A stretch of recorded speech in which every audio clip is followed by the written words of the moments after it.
Salut les petites poufs, c'est le Patapouf qui vous parle. Aujourd'hui, nouvelle vidéo qui sera une théorie. Vous me l'avez abondamment demandé et aujourd'hui, c'est chose faite. Bon, vous avez vu le titre de la vidéo, on va parler de Jésus et de sa place en tant que dernier Jedi. Bien sûr, la vidéo c'est pour le délire, je suis pas là pour décribiliser quoi que ce soit. Cette théorie, je l'ai inventée. Peut-être que d'autres ont eu la même idée que moi, mais bon, on s'en fout. La vidéo sera divisée en 3 parties, 3 étapes importantes de la vie de Jésus qui vont dans le sens de ma théorie. Cette vidéo sera courte, mais fortement sympathique. Lâchez un pouce bleu les petits potes.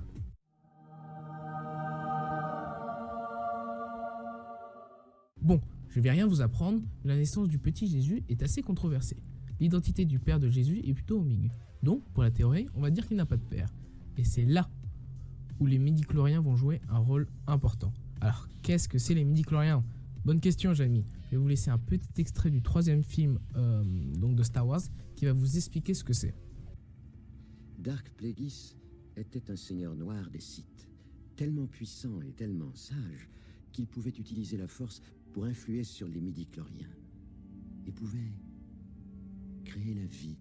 Donc, par l'influence de la force, les midi-chloriens peuvent donner la vie. Cela expliquerait pourquoi Jésus n'a pas de père. Pour moi, Jésus est né par ce procédé. On peut même supposer que Dieu ou Joseph sont des maîtres Jedi, car il faut que les midi-chloriens soient influencés par la force pour donner la vie. Et si on suppose également que Anakin est né par le même procédé, alors on peut dire que Jésus est le demi-frère d'Anakin.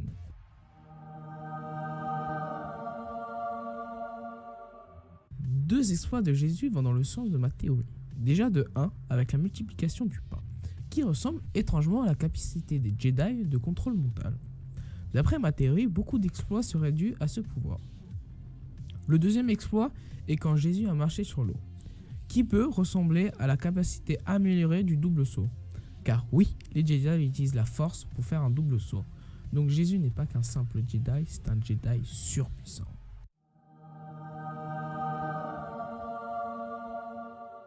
Jésus, après sa mort, revient à la vie. Cela ressemble à la projection spectrale de Yoda, Obi-Wan et Anakin à la fin du 16e film. Donc, Jésus est le dernier Jedi et sûrement l'un des plus puissants connus à ce jour. Bon, c'est la fin de la vidéo. Rappelez-vous juste que cette vidéo, c'est pour le délire. Et c'est surtout ma première vidéo, donc soyez indulgents. Et voilà. Enfin. Mario!